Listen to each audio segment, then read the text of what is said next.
कहानी रोहन और मोहन की सच्ची दोस्ती। एक छोटे से कस्बे में दो बच्चे रहते थे, रोहन और मोहन। रोहन का परिवार बहुत गरीब था। उसका बाप मजदूरी करता और माँ दूसरों के घर बर्तन मांजती। फटे कपड़ों में भी रोहन के चेहरे पर हमेशा मुस्कान रहती। वहीं दूसरी ओर मोहन शहर के सबसे अमीर आदमी का बेटा था। बड़ा घर, गाड़ियां, नौकर चाकर, सब कुछ था उसके पास, लेकिन उसके चेहरे पर अक्सर अकेलापन दिखाई देता। पहली मुलाकात एक दिन स्कूल के मैदान में रोहन अकेला बैठा था। उसके पास किताबें नहीं थी, इसलिए वह पुराने अखबार से पढ़ाई करने की कोशिश कर रहा था। मोहन ने यह देखा और पास जाकर बोला, तुम्हारे पास किताब क्यों नहीं है? रोहन ने हल्की मुस्कान के साथ कहा, किताबें महंगी है पर सपने देखना मुफ्त है ना। मोहन ये सुनकर हैरान रह गया। उस दिन से दोनों की दोस्ती शुरू हो गई। धीरे धीरे दोनों साथ पढ़ने लगे, खेलते रहे, बातें करने लगे। मोहन ने कभी रोहन की गरीबी को बीच में नहीं आने दिया और रोहन ने कभी मोहन की अमीरी की वजह से दूरी नहीं बनाई। दोनों की सोच एक दूसरे से बिल्कुल अलग थी, लेकिन दिल से दोनों बिल्कुल सच्चे थे। समाज की नजरें, गांव के लोग फुसफुसाते, अरे अमीर का बेटा गरीब से दोस्ती करेगा, ये दोस्ती ज्यादा दिन नहीं चलेगी। लेकिन रोहन और मोहन को इन बातों से कोई फर्क नहीं पड़ता। मोहन अक्सर कहता, दोस्ती दिल से होती है, जेब से नहीं। और रोहन हंसकर जवाब देता, सही कहा, और दिल जितना बांटोगे उतना बढ़ेगा। एक दिन रोहन के पिता बीमार पड़ गए। घर में दवा तक के पैसे नहीं थे। रोहन की आंखों में आंसू थे, लेकिन वह मोहन से मदद मांगने गया ही नहीं। मोहन को जब यह बात पता चली तो उसने अपने पिता से छुपाकर पैसे दिए और रोहन के पिता का इलाज करवाया। जब रोहन को पता चला कि यह सब मोहन ने किया है तो उसकी आंखों में कृतज्ञता के आंसू भर आए। असली इम्तिहान सालों बाद दोनों ने परीक्षा दी। सबको लगा कि अमीर का बेटा आगे बढ़ेगा और गरीब का बेटा पीछे रह जाएगा, लेकिन किस्मत को कुछ और ही मंजूर था। रोहन ने मेहनत से पहला स्थान हासिल किया। मोहन ने खुशी खुशी रोहन को बोला, तुम्हारी मेहनत ने साबित कर दिया कि इंसान की असली दौलत उसका जज्बा होता है, न कि पैसा। समय के साथ रोहन एक सफल अधिकारी बन गया और मोहन ने अपने पिता का व्यापार संभाल लिया। आज दोनों अपनी अपनी जिंदगी में खुशहाल हैं, लेकिन हर हफ्ते शाम को वे उसी पुराने मैदान में बैठते हैं जहां से उनकी दोस्ती शुरू हुई थी।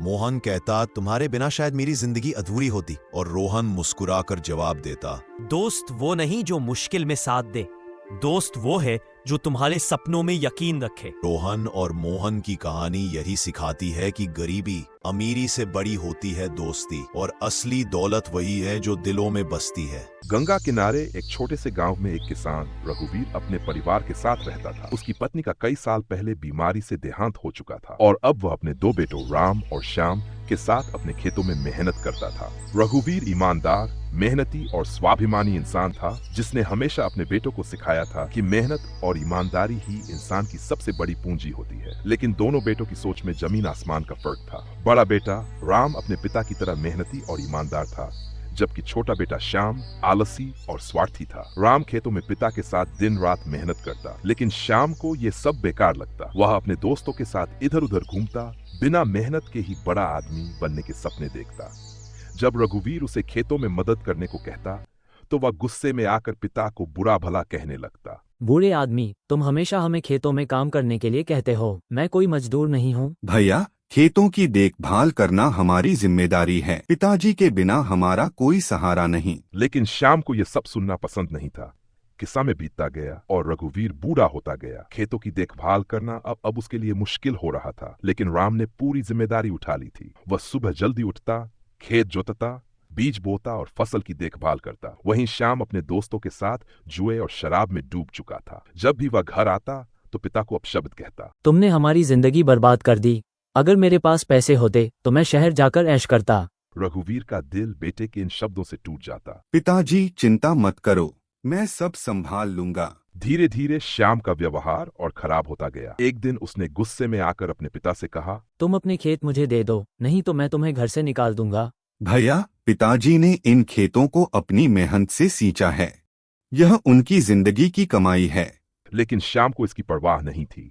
उसने पिता को धमकी दी कि अगर वे खेत उसके नाम नहीं करेंगे तो वह उन्हें घर से निकाल देगा। किसान की बेबसी श्याम के अत्याचारों से तंग आकर एक दिन रघुवीर ने अपने दोनों बेटों को बुलाया और कहा, अगर तुम खेत चाहते हो तो मैं इसे तुम्हारे नाम कर देता हूँ, लेकिन याद रखना जो मेहनत करेगा वही इसका असली हकदार होगा। पिताजी, मुझे खेतों की चिंता नहीं है, मैं आपकी सेवा करना चाहता हूँ। लेकिन श्याम ने खेत अपने नाम करवा लिए और कुछ ही दिनों में उन्हें बेचकर शहर चला गया। रघुवीर अब पूरी तरह टूट चुका था। उसने अपनी जिंदगी भर की कमाई अपने बेटे को दे दी, लेकिन बदले में उसे केवल अपमान मिला। राम ने पिता को सहारा दिया और कहा, पिताजी, आप चिंता मत करें, मैं हमारे खेतों को फिर से संभाल लूंगा। समय का चक्र। श्याम शहर जाकर ऐश करने लगा, लेकिन उसने जो पैसा खेत बेचकर पाया था वह धीरे धीरे खत्म होने लगा। उसके दोस्त भी उसे छोड़कर चले गए। जब उसके पास कुछ नहीं बचा तो वह वापस गांव लौट आया। इधर राम ने अपनी मेहनत से खेतों को फिर से उपजाऊ बना दिया था। उसकी फसलें लहलहा रही थीं। गांव में हर कोई उसकी तारीफ कर रहा था। श्याम जब घर लौटा तो उसने देखा कि राम और उसके पिता एक खुशहाल जीवन जी रहे हैं। वह शर्मिंदा था, लेकिन अहंकार ने उसे झुकने नहीं दिया। उसने पिता से कहा, पिताजी, मुझे भी खेतों में काम करने दो। लेकिन रघुवीर चुप थे। उनकी आंखों में दर्द था। राम ने भाई को माफ कर दिया और उसे खेतों में काम करने का मौका दिया, लेकिन अब बहुत देर हो चुकी थी। एक दिन रघुवीर की तबीयत बहुत खराब हो गई। राम उनके पास बैठा रहा, लेकिन श्याम को अब भी अपने मजे की पड़ी थी। आखिरी समय में रघुवीर ने राम का हाथ पकड़ा और कहा, बेटा, तूने मेरी लाज रख ली, भगवान तुझे बहुत खुशियां दें। श्याम खड़ा देखता रहा, लेकिन अब उसे एहसास हो चुका था कि उसने अपने पिता के साथ कितना अन्याय किया था। लेकिन अब पछताने से कुछ नहीं हो सकता था। रघुवीर ने अपने आखिरी शब्द कहे, बेटा, इंसान की असली दौलत उसकी मेहनत और संस्कार होते हैं। मुझे गर्व है कि मेरे पास राम जैसा बेटा था। और फिर उन्होंने अपनी आंखें हमेशा के लिए बंद कर ली। श्याम फूट फूट कर रो पड़ा, लेकिन अब बहुत देर हो चुकी थी। उसने अपनी पूरी जिंदगी का सबसे बड़ा सबक सीख लिया था। माँ बाप की इज्जत ही असली संपत्ति होती है। यह कहानी हमें सिखाती है कि माता पिता की सेवा करना ही सबसे बड़ा धर्म है। उत्तर प्रदेश के एक छोटे से गांव रामपुर में रहने वाला एक गरीब किसान था। नाम था रामधन। उम्र कोई 55 के आसपास। चेहरे पर झुर्रियां, आंखों में संघर्ष की लकीरें और शरीर पर समय की मार के निशान। उसकी जिंदगी हल और बैल के बीच सिमटी थी, लेकिन दिल में उम्मीदों का एक छोटा सा बीज हमेशा पलता रहता। रामधन के पास केवल 1 बीघा जमीन थी। वही उसकी कमाई, वही उसका जीवन। बारिश का इंतजार करते करते वह आसमान की ओर देखता और भगवान से प्रार्थना करता, हे प्रभु, इस बार पानी समय पर भेज देना, नहीं तो बच्चा स्कूल छोड़ देगा। उसका बेटा मुकेश 10वीं कक्षा में पढ़ रहा था और सपना देखता था कि वह बड़ा होकर अफसर बनेगा। रामधन ने अपनी जमीन गिरवी रखकर मुकेश की फीस भरी थी, लेकिन अब अगले साल की फीस और घर का राशन दोनों एक जैसे पहाड़ लग रहे थे। 4 महीने बीत गए, लेकिन बारिश की एक बूंद भी जमीन को नहीं छू पाई। फसल सूख गई, बैल बीमार पड़ गए और रामधन की आंखों की नींद गायब हो गई। अब क्या होगा? यह सवाल हर रात उसकी छत की फटी हुई चादर की तरह उसके सिर पर लटकता रहता। रामधन को मजबूरी में साहूकार धर्मपाल के पास जाना पड़ा। धर्मपाल वही आदमी था जो गांव के गरीबों को ऊंचे ब्याज पर कर्ज देता और फिर उनकी जमीन हथिया लेता।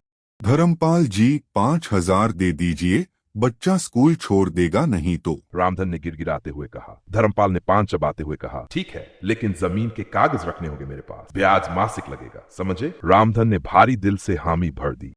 अगली फसल। शीतकाल आने से पहले रामधन ने किसी तरह से गेहूं के कुछ बीज बचा लिए थे। ये वही बीज थे जो उसके पिता ने उसे दिए थे और उनके पिता को उनके पिता ने। इन बीजों को संजो कर रखना बेटा, ये हमारी असली विरासत है, बचपन में उसके बाबा ने कहा था। लेकिन अब पेट की आग, बेटे का सपना और खुद की आत्मा, तीनों के बीच खड़ा रामधन सोच रहा था, क्या इन बीजों को बो दे? अगर फसल आई तो फिर से जीवन शुरू होगा। उसने उन बीजों को मिट्टी में बो दिया, जैसे अपनी आत्मा बो दी हो।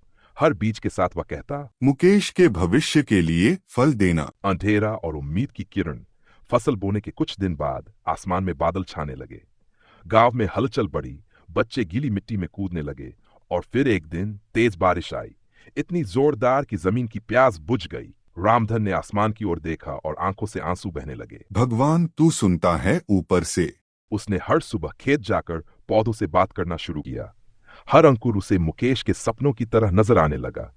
वह पूरे दिल से खेत में लग गया, जैसे ये उसकी आखिरी परीक्षा हो। 3 महीने बाद खेत सोने जैसी बालियों से भर गया। ये रामधन की जिंदगी की सबसे अच्छी फसल थी। उसने अनाज बेचा, कर्ज चुकाया और कुछ पैसे बचा भी लिए। लेकिन सबसे बड़ी खुशी थी मुकेश की पढ़ाई जारी रहना। उसने बेटे को पास बुलाया, सर पर हाथ रखा और कहा, अब तुझे पढ़ाई में कोई रुकावट नहीं आएगी। जा बेटा, दुनिया को दिखा दे कि किसान का बेटा भी कुछ कर सकता है। 5 साल बीत गए। रामपुर गांव अब बदलने लगा था। सड़कों पर बिजली थी, स्कूल में पंखे थे और लोगों की सोच में उम्मीद थी। मुकेश अब डिप्टी कलेक्टर बन चुका था। पूरे गांव ने उसका स्वागत किया, लेकिन सबसे गर्व रामजान को था, जिसने हर हालात में हार नहीं मानी। मुकेश ने पहली मीटिंग में सबसे पहले एक घोषणा की। गांव के हर किसान को अब कम ब्याज पर कर्ज मिलेगा, सरकारी बीज और खाद मुफ्त में मिलेगा, और सबसे पहले मेरे पापा को किसान रत्न पुरस्कार मिलेगा। सारा गांव तालियों से गूंज उठा। रामधन की आंखों में फिर आंसू थे, लेकिन इस बार ये जीत के आंसू थे। बीज बोया था उसने, सपने उगाए।